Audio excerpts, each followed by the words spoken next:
May galak, may saya, may tuwa sa piling ng Diyos, sapagkat hirap ng puso ay naglalaho.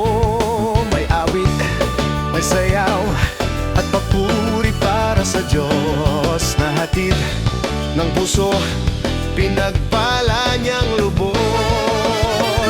Handog niya ay kapayapaan, handog niya ay kagalakan, handog niya ay kalakasan sa bawat pusong napapagal.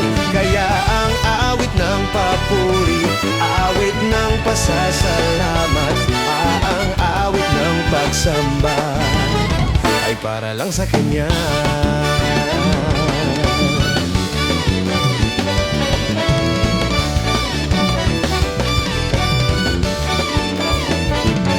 May galak, may saya, may tuwa sa piling ng Diyos, sapagkat hirap ng puso